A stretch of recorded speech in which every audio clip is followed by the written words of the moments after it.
जरा सोचो, एक दिन अचानक से तुम्हारा शरीर गायब होने लगे। कुछ ऐसा ही होता है सू के साथ, जो अभी दिन दहाड़े अपने फेवरेट सुपर हीरो के सपने ले रही थी। जब उसे होश आया तो उसने देखा कि पूरी क्लास खाली हो चुकी है। उसने अपना बैग उठाया और वहाँ से निकल ली। उसके पिता क्रिस्टोफर उसे लेने आए थे और दोनों का प्लान था कि उसकी माँ को उनकी लैब में जाकर बर्थडे का सरप्राइज देंगे। सू चाहती थी कि वो अपनी माँ को चौंका कर उनका थोड़ा प्यार पा सके, क्योंकि अक्सर वो काम में ही व्यस्त रहती थी। क्रिस और सू लैब में जाकर सरप्राइज की तैयारी कर रहे थे, पर तभी कैंडल जलाते ही फायर अलार्म एक्टिवेट हो गया, जिसके बजते ही मारिया और उसकी टीम वहां पहुंच गए। सू और क्रिस को वहां देखकर मारिया को बहुत गुस्सा आया, क्योंकि उनकी वजह से वो एक बहुत इंपॉर्टेंट स्पीच को बीच में छोड़कर आई थी और वो उन दोनों के ऊपर चिल्लाने लगी। ये देखकर सू को बहुत गुस्सा आया कि मारिया को उनके जज्बातों की बिल्कुल कद्र नहीं थी और उसने गुस्से में केक को उठाकर फेंक दिया। केक सीधा जाकर एक मशीन को लगा, जिसके बाद लैब में हलचल मच गई।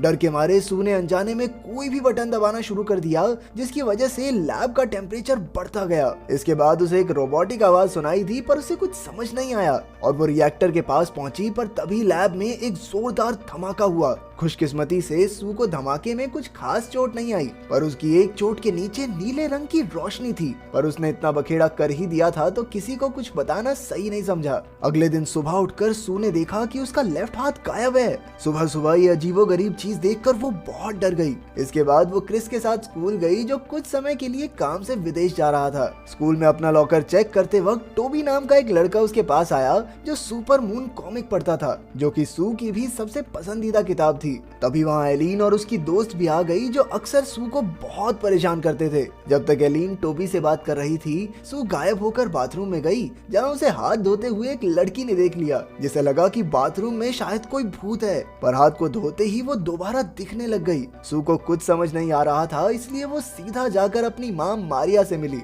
उसकी माँ को ये बात सुनकर बहुत हैरानी हुई और उसने सू के ऊपर कुछ टेस्ट करने की बात कही, लेकिन सू ने इस सब से साफ इनकार कर दिया। पर उसे पता था कि उसकी माँ का ये एक्सपेरिमेंट लोगों की जिंदगी बदल सकता है। दरअसल ये केमिकल धमाके के वक्त सू के खून में मिल गया होगा, जिसकी वजह से उसे गायब होने की पावर मिल गई थी, जो गर्म चीजों को छूते हुए एक्टिवेट हो जाती और तब तक ही रहती थी जब तक सू किसी गर्म जगह पर होती। मारिया ने सू को घर से बाहर जाने से मना किया था, जब तक वो इसका कोई रास्ता नहीं ढूंढ लेती। शाम को मारिया और उसकी टीम ने सू पर कुछ एक्सपेरिमेंट्स किए, जिस दौरान उन्हें पता चला कि सू के गायब होते वक्त वो जिस भी चीज को पकड़ेगी, वो भी उसके साथ गायब हो जाएगी। ये देखकर मारिया बहुत डर गई, क्योंकि उसे डर था कि कोई उसकी बेटी की शक्तियों का इस्तेमाल किसी गलत काम के लिए न कर ले। इसलिए उसने अपने एक्सपेरिमेंट को बंद करने का फैसला किया। सू इस चीज के खिलाफ थी और नाराज होकर वहाँ से चली गई। लैब से निकलने के बाद वो स्कूल की बेसमेंट में जाकर सो रही थी, जहाँ काया नाम की एक लड़की ने उसे जगाया। काया अपनी छोटी उम्र के बावजूद टेक्नोलॉजी की मास्टरमाइंड थी और सभी स्कूल में उसे ऐप कहकर बुलाते थे। इसके बाद वो पास के रेस्टोरेंट में ही खाना खाने गए, जहां सू ने काया को अपनी गायब होने की शक्ति के बारे में बताया। पर तभी एलीन वहां पहुंच गई और फिर से सू का मजाक उड़ाने लगी। पर इस बार सू ने खुद को गायब करके एलीन पर खाना फेंकना शुरू कर दिया, जो देखकर काया बहुत हैरान थी। दूसरी ओर रिसर्च फैसिलिटी के मालिक डॉक्टर ड्रिल ने मारिया के सू पर एक्सपेरिमेंट करते वक्त की वीडियो देख ली। जैसे ही घर पहुंचने पर मारिया सू को नींद से जगाने लगी, तभी कुछ आदमियों ने घर पर आकर उसे किडनैप कर लिया। सू की आंख खुलने पर उसे कुछ भी समझ नहीं आ रहा था, बस मारिया की चिल्लाने की आवाजें आ रही थी। थोड़ी ही देर में सू समझ गई कि आखिर क्या चल रहा है, इसलिए उसने अपने आप को गायब किया ताकि कोई उसे देख ना सके और अपने पिता क्रिस को फोन करके मदद मांगने की कोशिश की। पर क्रिस ने फोन नहीं उठाया, क्योंकि वो कहीं काम में बिजी था। इसके बाद वो टोबी से मिली और उसे सारी बात बताकर उसकी मदद मांगी। लड़की मुसीबत में हो और लड़का ना कह दे, ऐसा कभी हुआ है? हीरो बनने की तो चुल है सबको। अगले दिन वो सुबह वापस गाड़ी के पास गए, ताकि वो मारिया के लैपटॉप की मदद से कुछ पता लगा सके। पर तभी उसे एक कॉल आई, जिसमें उसे चुपचाप गाड़ी की डिक्की में लेट जाने को कहा। सू और टोबी ने चुपचाप ऑर्डर फॉलो किया और गाड़ी की डिग्गी में लेट गए, जिसके बाद उन्हें डॉक्टर ड्रिल के आदमियों की आवाजें आने लगी। जब डिग्गी खुली तो वहाँ उनकी दोस्त काया खड़ी थी, जिसने अपनी टेक्निकल जानकारी से डॉक्टर ड्रिल के आदमियों को हरा दिया था, लेकिन अभी भी सू को अपनी माँ को बचाना था, इसलिए उसने बिल्डिंग के अंदर जाने का फैसला किया। उसने टोबी और खुद को गायब किया और वो बिल्डिंग में घुसकर मारिया को ढूंढने लगे। उन्हें मारिया तो नहीं मिली, पर टोबी को जमीन पर पड़ा हुआ मारिया का फोन जरूर मिल गया। तब तक डॉक्टर ड्रिल भी वहाँ पहुँच गया, पर वो दोनों सही समय पर वहाँ से भाग गए। वहाँ से निकलकर काया उन्हें अपनी आंटी लॉर के घर ले गई, जिन्होंने सू को अकेले में मिलने के लिए बुलाया। असल में आंट लॉर पहले से ही मारिया को जानती थी, क्योंकि एक समय पर वो दोनों पार्टनर्स थे और उन्होंने पहले भी मारिया को सावधान रहने को कहा था। उधर काया ने मारिया के फोन से उसका आखिरी बनाया हुआ वीडियो भी निकाल लिया। मारिया के बैग में उन्हें एल्फ्रेड भी मिल गया, जो असल में मारिया का एआई असिस्टेंट था। एल्फ्रेड के जरिए उन्हें पता चला कि वो केमिकल सू के अलावा किसी और के खून से रिएक्ट नहीं करेगा, और मारिया ने इसका एंटीडोट ढूंढने की बहुत कोशिश की, लेकिन उसमें वो नाकामयाब रही। इसके बाद उन्हें समझ आया कि डॉक्टर ड्रिल असल में सू के पीछे इसलिए पड़ा है ताकि वो इस केमिकल का इस्तेमाल बाकी लोगों पर भी कर पाए। खुद को बचाने के लिए सू ने रात को टोबी के साथ अपना बिस्तर बदल लिया, और उसका ये फैसला बिल्कुल सही था, क्योंकि रात को डॉक्टर ड्रिल के आदमियों ने उसे पकड़ भी लिया था। लेकिन सू को वहां ना पाकर वो वहां से भाग गए, और गलती से एक इंजेक्शन भी वहां छूट गया जो सुबह टोबी को मिला। अगले दिन काया ने सू को एक नया सूट दिया, जिससे वो अपनी शक्तियों को काबू कर सकती थी। खाना खाते वक्त सू को उसकी माँ का फोन आया, जो किसी तरह किडनैपर्स से बच निकली थी। उन्होंने उसे 1 घंटे बाद पुरानी मार्केट पहुंचने को कहा। मार्केट पहुंचकर तीनों दोस्तों ने देखा कि डॉक्टर ड्रिल के आदमी भी वहां मंडरा रहे थे। उन्हें देखते ही वो एक पिज्जा डिलीवरी वाली बाइक उठाकर भाग गए,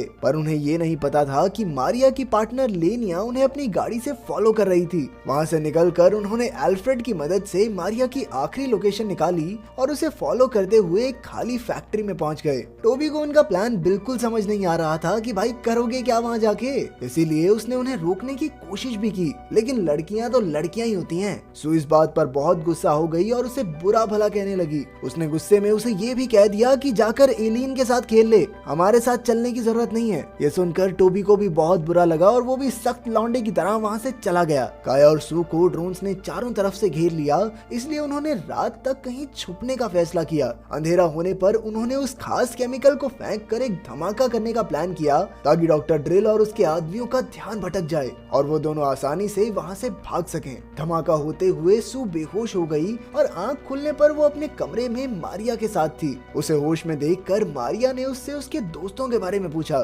इसका जवाब देते हुए सू ने बताया कि काया अभी भी फैक्ट्री में उसका इंतजार कर रही है और टोबी घूम रहा होगा उस एलिन के साथ। ये सुनकर मारिया कमरे से चली गई, पर तभी सू को समझ आया कि वो तो अपने ही कमरे में बंद हो चुकी है और अब बाहर निकलने का कोई रास्ता नहीं। असल में वो मारिया थी ही नहीं, बल्कि लेनिया थी, जिसने बेहोश होने पर सू के खून को अपने शरीर में डाल लिया ताकि उसके अंदर भी शक्तियां आ जाएं। ये सारी बातें सू को एल्फ्रेड की मदद से पता चली। उधर असली मारिया ने पहले काया को फैक्ट्री से उठाया और फिर अपनी बेटी को बचाने पहुंची। पहले तो सू को उस पर शक था कि असलियत में मेरी माँ है भी कि नहीं, पर उसका शक दूर करने के लिए मारिया ने एल्फ्रेड को चालू किया, क्योंकि एल्फ्रेड को सिर्फ उनके परिवार के डीएनए से ही चलाया जा सकता था। इसके बाद वो टोबी को बचाने के लिए निकले, क्योंकि उन्हें पता था कि लेनिया सभी सबूत मिटाने की बहुत कोशिश करेगी। रास्ते में मारिया ने सू को एक एंटीडोट दिया, जिससे उसकी शक्तियां खत्म हो जाएंगी। लेकिन अब सू अपनी शक्तियों को टाटा बाय बाय नहीं कहना चाहती थी और उसने फैसला किया कि वो इस दवाई का इस्तेमाल लेनिया को हराने के लिए करेगी। पार्टी में पहुंचने पर उन्होंने देखा कि एलिन टोबी के साथ डांस कर रही थी। थोड़ी देर बाद वो अपने लिए एक ड्रिंक लेने गई, पर रास्ते में उसने अपनी दोस्त को बुरी तरह डांट दिया। लेकिन सू ने उसे अपनी दोस्तों के साथ लड़ते हुए कभी नहीं देखा था।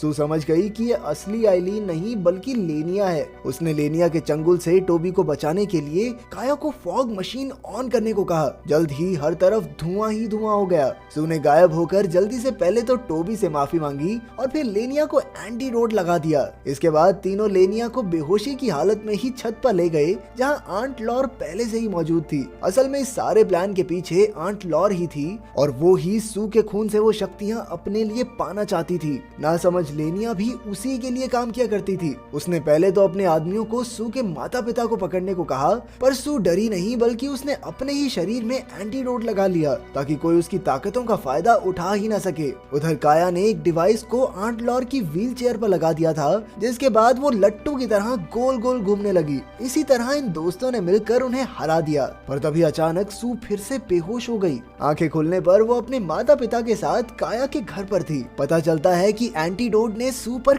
काम ही नहीं किया और अभी भी उसके अंदर गायब होने की शक्तियां हैं। अगर वीडियो पसंद आई तो लाइक कर देना, चैनल को सब्सक्राइब कर देना। मिलते हैं अगली वीडियो में।